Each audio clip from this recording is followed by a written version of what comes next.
Hello, and welcome back to the Sussex, Ontario Election Show on Friday, March the 23rd. I'm Joe Ragusa, principal here at the firm. Again, we're bringing you a broadcast about all things Ontario, the Ontario government, Ontario politics, and the Ontario election, which is coming up on June the 7th, and which we would submit the three parties are already in full election mode. Joined today, given the events of the week, by Abid Malik, our senior associate here for healthcare. Happy to be here. Thank you. And for our viewers that did try to watch us live streaming at noon, we're sorry that we had some technical difficulties, but we are going to record this and put it up on the YouTube channel. And if you are inclined to watch it, we certainly welcome you to do that. But we weren't able to go live at noon because I think somebody forgot to put film in the camera or something like that in the age of the internet. But here we go. Before we get into the meat of our program today, I just want to do a couple of shout outs. One to our energy and our energy team and our federal group. Congratulations for having been a part of and supporting the Wate-Nakinayap Power Project. You may have heard or seen yesterday. On Thursday, Federal Minister Jane Philpott, Premier Kathleen Wynne, and Ontario Energy Minister Glenn Thibeault making a huge announcement up north, $1.6 billion announcement that will connect 16 First Nations communities to the provincial power grid, which is great. These folks, to the extent that they were getting electricity, were getting it from a diesel generation. It's a little hard to understand for those of us who've always lived in cities that in 2018 people are living without electricity or living with diesel generated electricity because they're not connected to any wires. Good for the people in these communities, better for their health and safety, and from an environmental perspective, we understand that it's going to have the equivalent of taking 35,000 cars off the road and eliminating that much greenhouse gas. So well done. Not everybody knows that we have an office in Ottawa. We have a federal team there that collaborated with our energy team here and did a ton of work to support it. We're always happy to play a role in meaningful projects that turn out to be successful for our clients. On another note, maybe a little less happy, I've got mixed feelings about this one. Our own Jeff Silverstein, who some of you will have seen here a couple of weeks ago when I talked to him about all things Ontario, is actually going to be leaving us. Jeff is a senior associate in communications here, has vast experience in media, and he's leaving us in order to go and become the director of communications for one Doug Ford, who we also had on this show a couple of weeks ago. So we wish Jeff the best. Certainly the PC Party's gain is our loss. Jeff has been a valuable contributor to the team, and we wish him well in his future endeavors. So getting into it then, certainly no shortage of things to talk about this week. So we're on every Friday at noon, and last week, just hours before we came on, the government announced that they were going to prorogue the legislature, actually on Thursday, and come back on Monday with the throne speech, which happened this past Monday. Not to be outdone, the NDP quickly put out a statement saying that their leader, Andrea Horwath, would be making a major announcement at a downtown Toronto hotel on Saturday, which was throne speech-like in that it kind of set out directions, but details and specifics to come later. And finally, I guess on I think on Monday morning, or maybe no, I'm sorry, it was Friday. Doug Ford and the PC Party put out that they would have a unity rally on Monday evening. So in rapid succession, we had NDP on Saturday, the government's throne speech Monday at noon, the PC Party's unity rally Monday night at 7. So there's an old adage in politics. You're probably sitting there going, why are they doing this? Why does this matter? So as we put out in our piece, and I think it's on the website right now, the people in the political parties, they adhere to the adage that is, if you are setting the agenda and the other parties are responding to your agenda, you're winning. And so everybody's trying to get out the chute and get it out there first. That gets further, I guess, more complicated when there's this traditional liberal NDP dynamic that the NDP will float out a number of ideas and the Liberals generally will say, oh, that sounds good, we'll do that. and then the NDP go back to people and say, well, that was our idea, we said it first. So we saw this last year with the pharmacare. Remember in April of 2017, the government announced free drug coverage for everybody who's under 25 years of age. And I think 2 or 3 days before that, the NDP announced that they had a pharmacare plan, which was a little different. At the end of the day, with all due respect to our friends in the political parties, I don't think anybody remembers or anybody cares who came out with it first or who came out with it second. The fact is today, if you're under 25 years of age, you get your prescriptions covered. And we're going to talk more about pharmacare in just a second. So Abid, in the normally predictable and staid world of Ontario politics, there's a lot to talk about here. Oh, absolutely, especially with respect to healthcare. This week was very much Health Week in Ontario, with respect to the Premier Wynne making a flurry of announcements on a daily basis an entire week. Yeah, well, let's get into those. And I just wanted, for those of you who may not know Abid or know of him, we do a lot of healthcare work here at Sussex, and Abid is, that's what Abid does. He works on healthcare files for our clients, and Abid's been in and around the Ontario Ministry of Health since 2003. So if you're wondering how we go about selecting who's going to be on this program every week, this week clearly was predominantly about healthcare, so it made a lot of sense to us to have one of our healthcare subject matter experts appear and talk about the events of the week. So we had a throne speech on Monday, and the throne speech largely, for those of you who don't know, it's a signal of intention. It's a directional document. It's read by the Lieutenant Governor here in Ontario. If it were in Ottawa, it would be the Governor General. It's written by the Prime Minister, in this case the Premier and her people, who say, in this session of Parliament, here's what we're going to do, here are the priorities that are important to us and to people, and in what is left will be a very short session, I guess, probably till the end of April, first couple of days of May. Right. Here's what we intend to do. Now, for those of you that have matters, and I know because we work on them, the government also signaled that any government bills that were on the order paper when the legislature was prorogued will be reintroduced. And in fact, this week they have been reintroducing them. So if you were concerned, the numbers will have changed. If you were concerned about Bill 203 before, now it's Bill 3. But if you're not sure, then contact your Sussex consultant and we can bring you up to date about where things are at on the legislative agenda. So we want to put that out there. So we had a throne speech, and at a high level, these are the highlights. The government said the priorities would be reducing wait times for healthcare by significantly increasing hospital operating budgets. And Abid, I'm going to ask you to comment on all of these because these priorities were articulated on Monday. It's Friday, and in the time in between, there's been a flurry of announcements that Abid's going to bring you all up to date on in just a second. So second priority, expanding home care to provide more services for seniors choosing to stay at home and to provide financial relief for families who are caring for aging loved ones.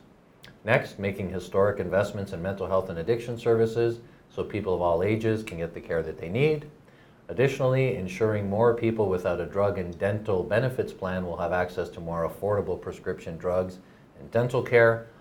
Providing more college and university students with free tuition through the new OSAP. Making investments to train more apprentices, focusing on regions that are struggling to achieve economic growth, and continuing to make investments in public infrastructure such as schools, hospitals, roads, bridges, and transit systems. So Abid, these are the priorities that the government's articulated in their throne speech. Normally, in the normal course of events, the throne speech would have put those things out there at a high level. We would have waited until the budget is tabled, which is next Wednesday, March the 28th. Right. And these announcements would have then been put out there with numbers attached to them, details, geography, costing, etc. This time, the government, I think in an effort to draw as much attention to these things as possible, did the throne speech on Monday, and then Tuesday, Wednesday, Thursday, and today have just gone on a tear of announcements. So let's start with the one on Tuesday, which is important to us, full disclosure. We work for the Ontario Pharmacists Association, and on Tuesday morning, the Premier, the Minister of Health, and the Minister for Seniors made a fairly significant announcement in the area of drug coverage. Oh, absolutely. This was about expanding OHIP Plus. The current concept, there are many different drug programs that currently exist within Ontario. There's the Trillium Drug Program, there's the program for seniors, those over the age of 65, who receive drug coverage for 4,400 drugs, but they have to pay a copay per prescription and a $100, and those with higher incomes, a $100 deductible. Which is an annual, they pay it once a year. Once a year, that's right. And then there's those who are in social assistance.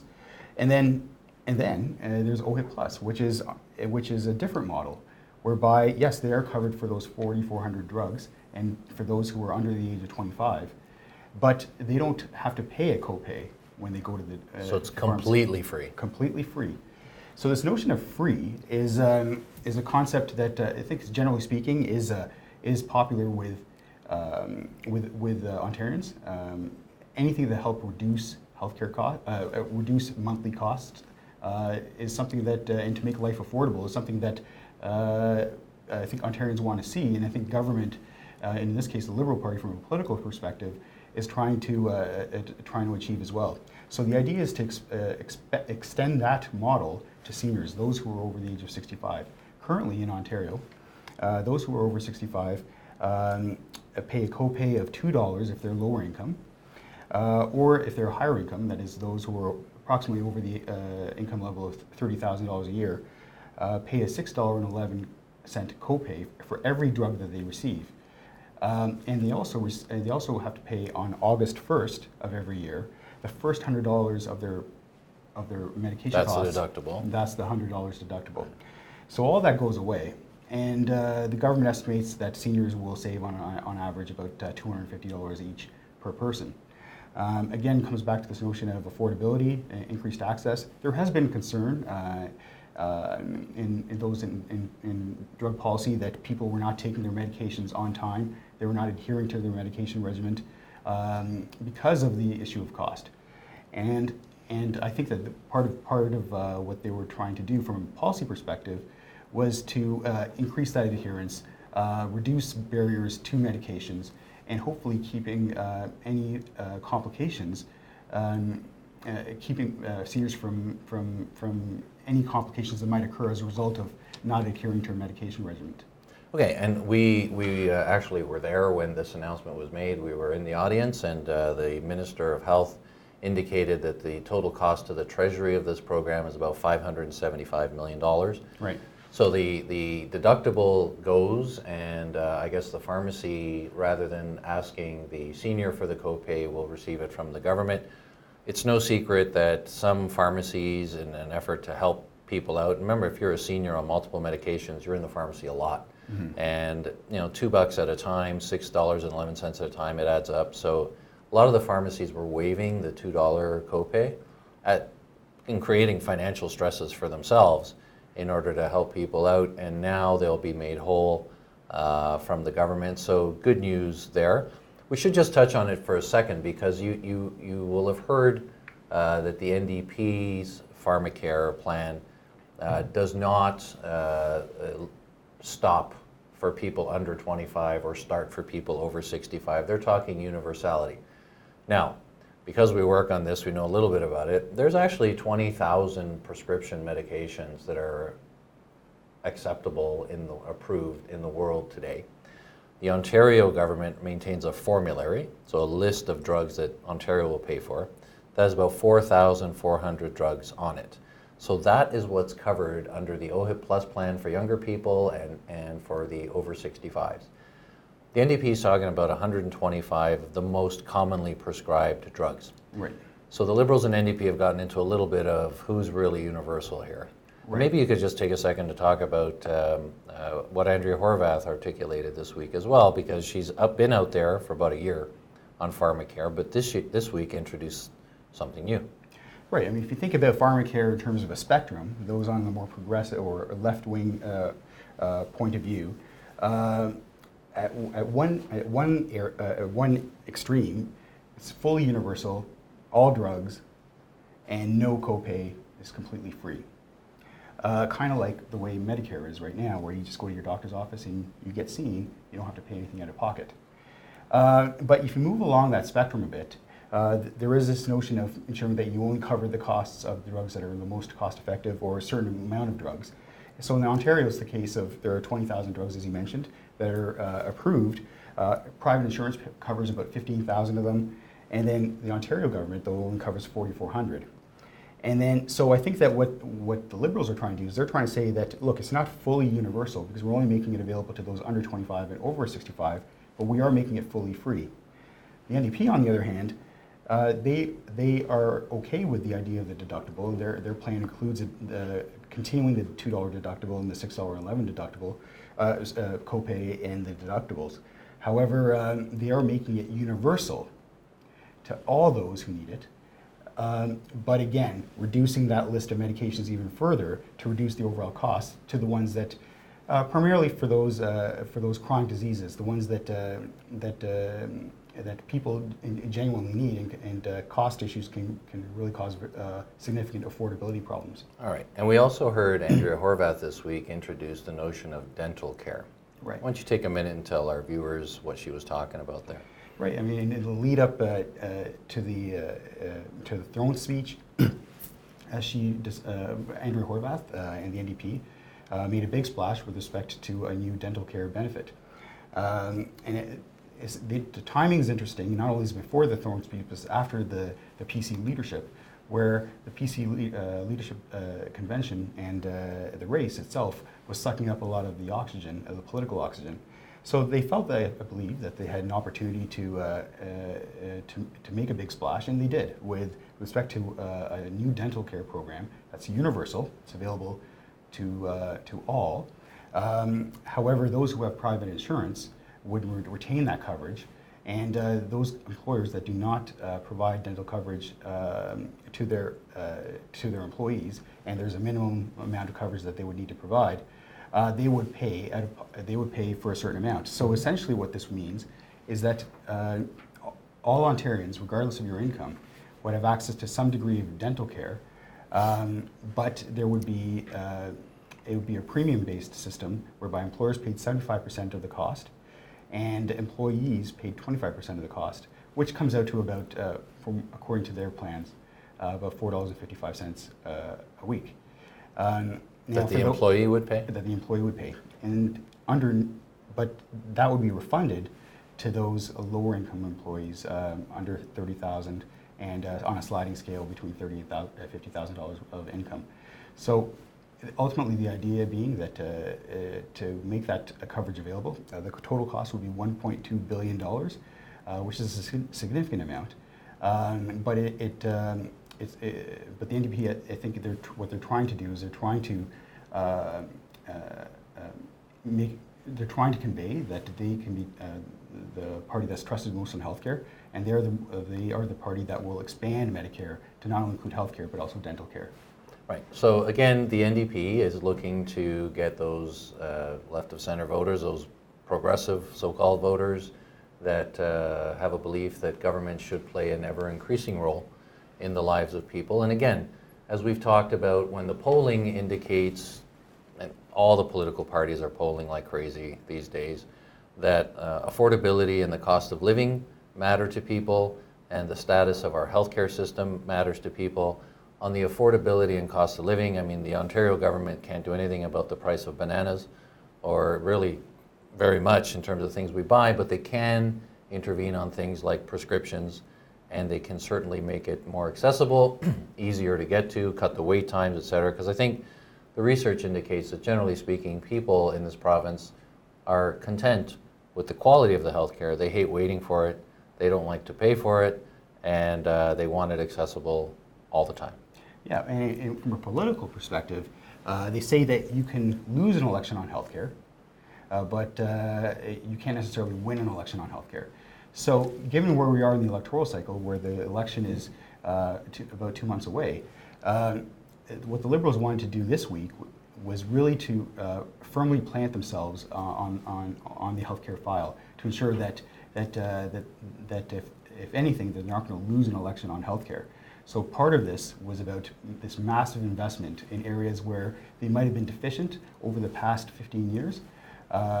You'll notice that in those series of announcements, they really address some of those key areas. Right, and I would put out there as well to all people in the different political parties that, look, we do a lot of work for companies but also a lot of industry and professional associations, and understanding that there's a high degree of confidentiality on platforms and budgets.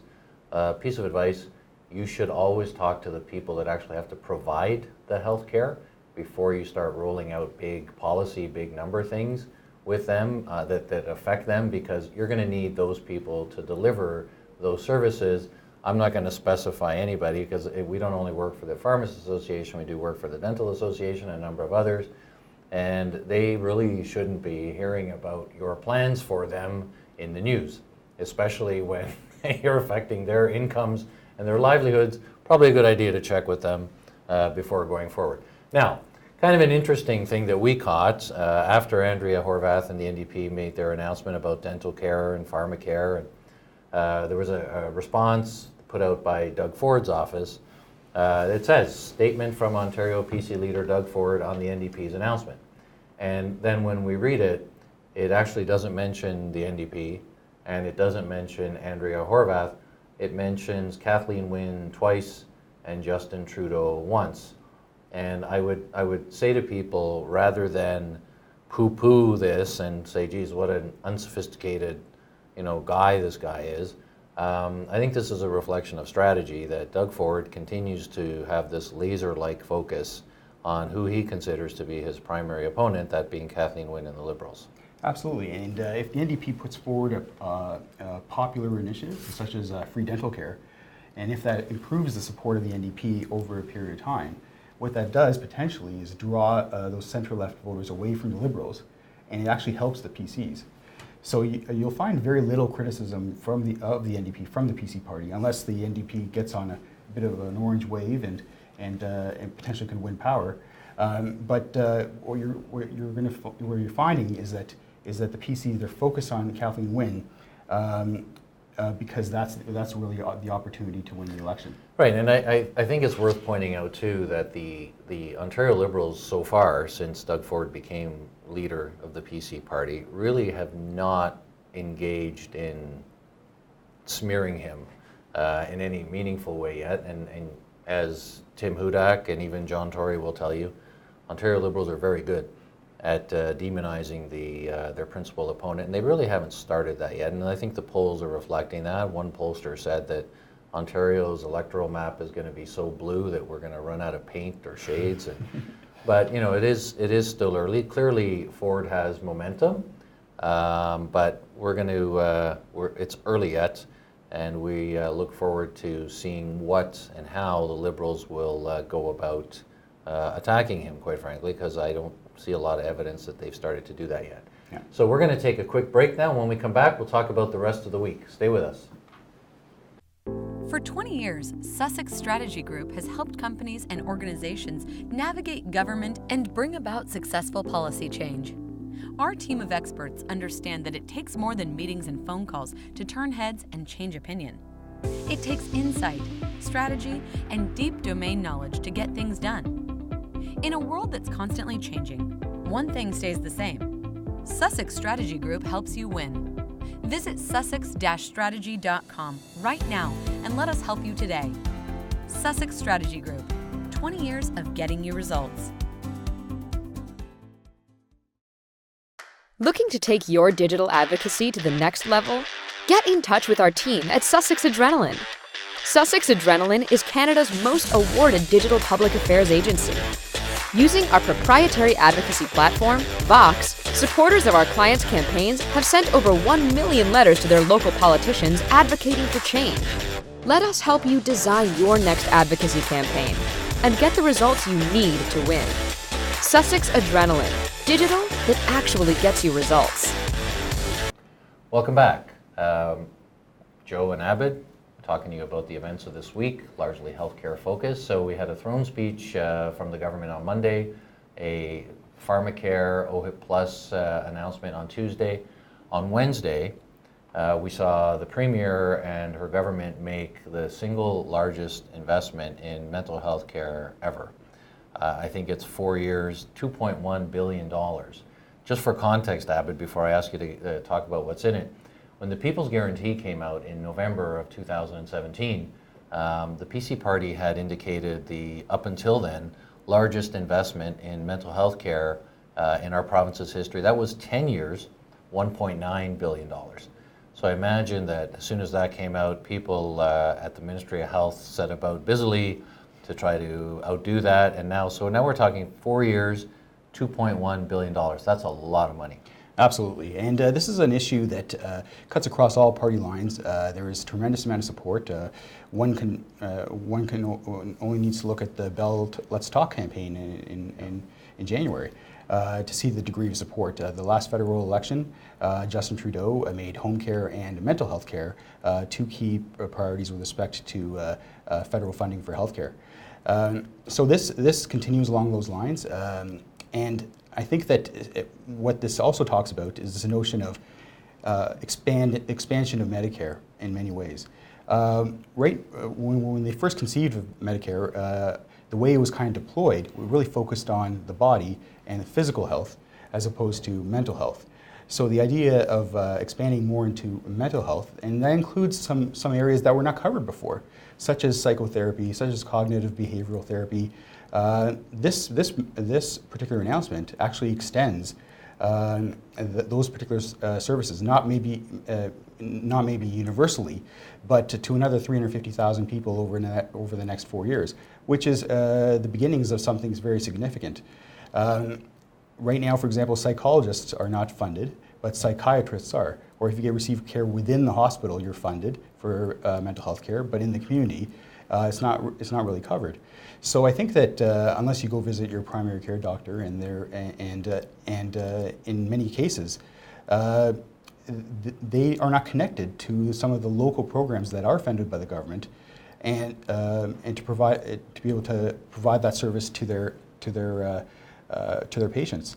So I think this is a way for the Liberals to really push forward on an area that all parties have been weak on over the past many years, and really to demonstrate to Ontarians that on a key subset of the healthcare concern or the issue, that they intend to invest a significant amount on that. Well, and there's a lot here. I mean, and you're right. If there were two kind of big gaping holes in our system of Medicare, it was drugs, which is slowly being covered. So now in Ontario, we have 2 million people over 65, 4 million people under 25, so we have 6 million people having their prescriptions covered by the provincial government.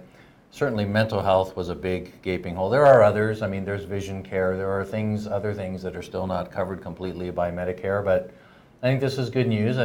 We'd all agree that 12,000 more young people having community-based care, such as counseling. Every high school is going to have an additional mental health worker, 15 more youth wellness hubs, up to 350,000 people with mild to moderate anxiety and depression will be able to get treatment and have it covered. I mean, the list goes on. There are housing units, supportive housing units Absolutely. being built.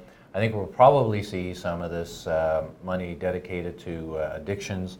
We continue to have an opioid problem in North America.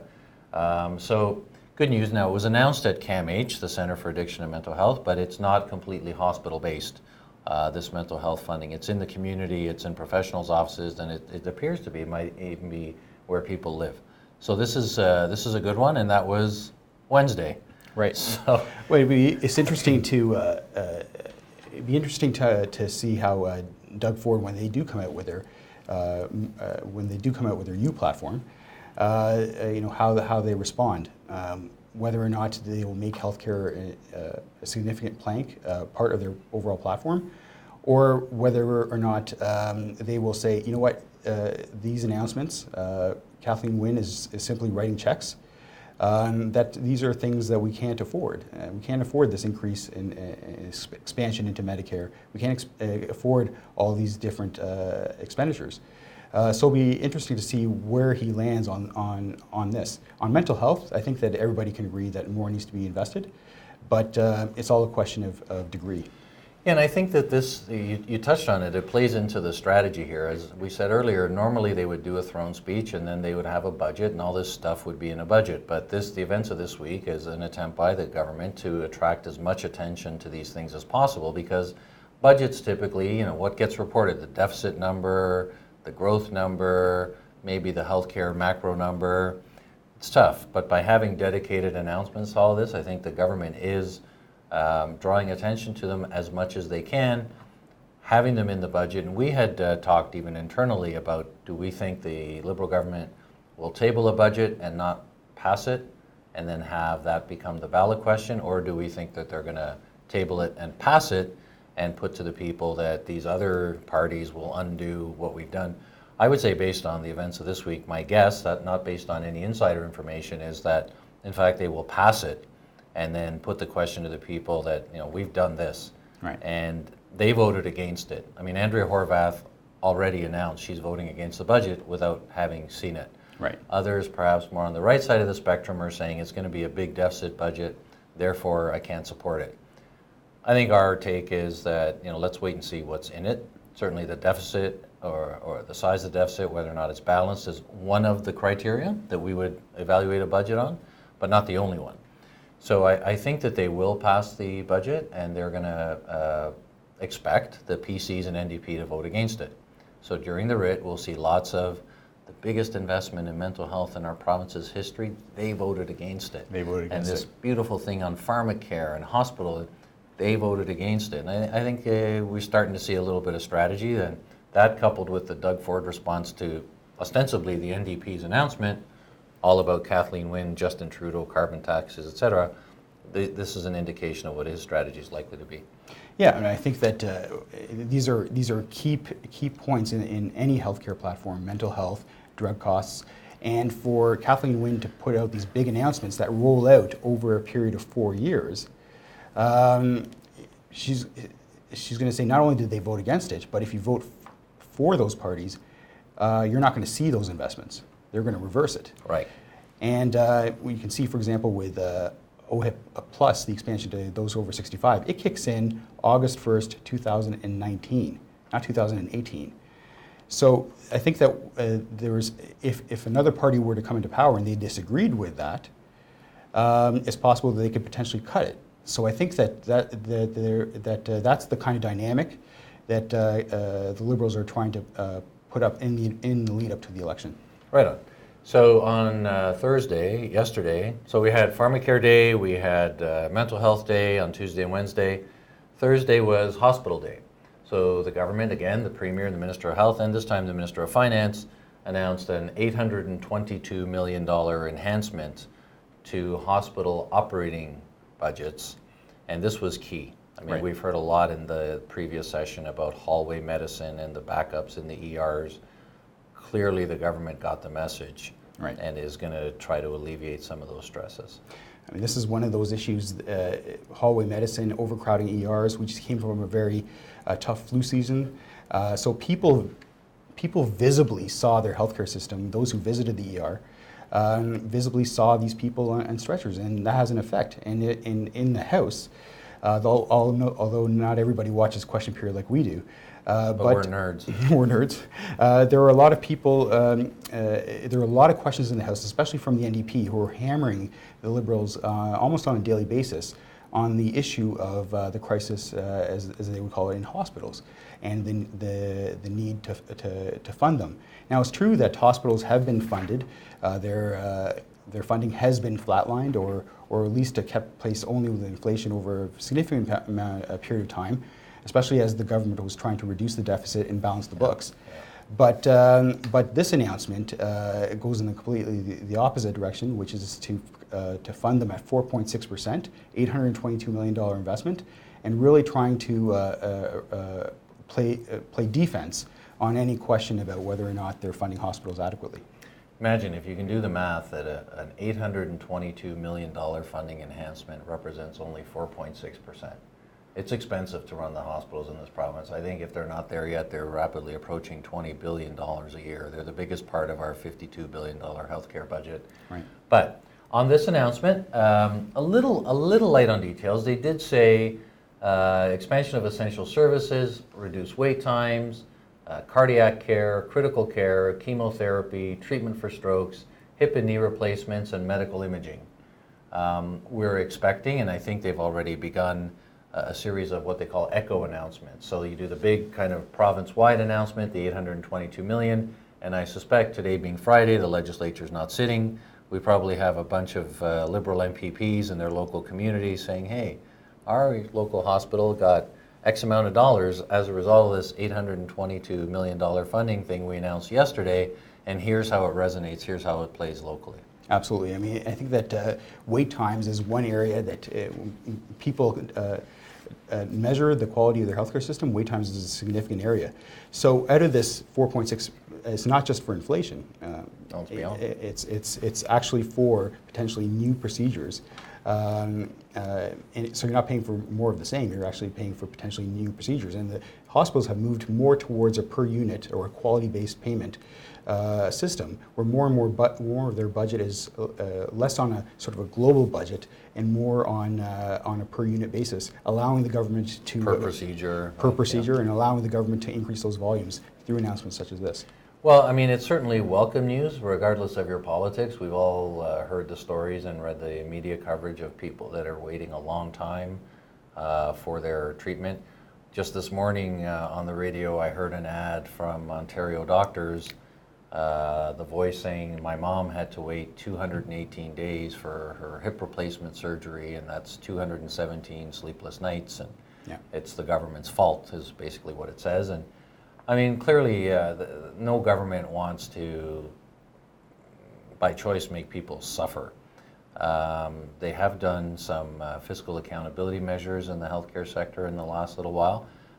You'll remember the Drummond Report, where the Drummond Report actually warns against governments kind of cutting budgets or suppressing budgets for some extended period of time, because inevitably, as Drummond pointed out, you get this slingshot effect. So some future government has to catch up. And as you mentioned, I think it was actually 5 years where hospitals were flatlined. They had 0% increases, although some of the community supports did receive funding enhancements.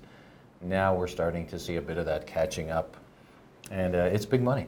Right. I mean, you have an aging population. You have chronic diseases that are becoming much more prevalent. And a recent report came out from the Fiscal Accountability Office of Ontario, a leading authority within government, saying that efficiencies that the hospitals have been forced to endure and create over the past many years, it can only go so far in terms of dealing with the aging population and growing population as well.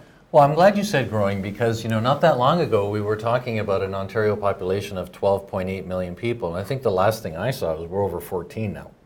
So clearly the funding has to grow to accommodate, there are more seniors now, but there are also just more people. Right. And if you don't believe me, try driving around in your car in the GTA and see what the traffic's like. All right, last one today. Big announcement, transformative investment in life-saving care for children. I believe this one is $2.4 billion for what are they doing here? Ultimately, what they're doing is they're going to be redeveloping and modernizing Sick Kids Hospital by adding to it. It's not necessarily replacing everything that's there, but by creating this patient care center, as they call it, investing $2.4 billion is a significant amount of investment to increase access for life-saving procedures for kids. When you think about a child who is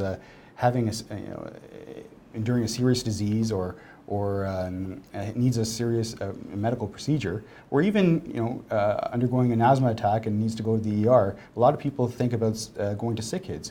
So as a result, they attract children from all over the province into their hospital. So it's a facility that everybody's aware of, and I think that when you think about the demographic in terms of children, those under 18, their parents, out of a $19 billion capital announcement spend that they intend, according to reports, to announce in the budget next week, they singled out this particular investment as part of their Health Week. So they're looking at $19 billion over the next 10 years in physical plant for hospitals, hospital infrastructure. The intent here is that Sick Kids Hospital, which is kind of the jewel in the crown of our hospital system, is going to be transformed into a leading-edge, state-of-the-art 21st century hospital. Again, how can you argue with better health care for children? How can you argue with better health care for seniors? I guess some people will say they're only doing this now because there's an election coming. Look, I mean, if you could say that about anything. They could lower taxes on Monday and they'd be accused of that, right? So Right. I guess the only thing to do is, not allow governments to announce anything new in the 6 months or 12 months before an election, so they can't be accused of doing that. Okay, so just a couple of questions that have come in from people. Thank you, Abid, for this. So first question I had was, you've had Liberals and Progressive Conservatives on your show. Will you have someone from the NDP? Yes, if they make themselves available, gladly have somebody from the NDP here to talk about their platform and their plan. Absolutely no problem. Next one I got, lots of talk about polls. I would enjoy hearing from someone in the polling business. Do you intend to invite one on? Absolutely. Stay tuned. We will have a pollster on very soon. And last question, do you plan to take live questions from the audience? No. How big do you think this studio is? There's no audience. It's us and one guy running the technical stuff. But we're always happy to hear from you. Please give your feedback to your Sussex consultant, to somebody here. It'll be fed into this process, and we'll be happy to try to accommodate you. So thanks again for joining. On behalf of Abid, everyone here at Sussex, and myself, Joe Ragusa, I would say thanks, and we'll see you next time.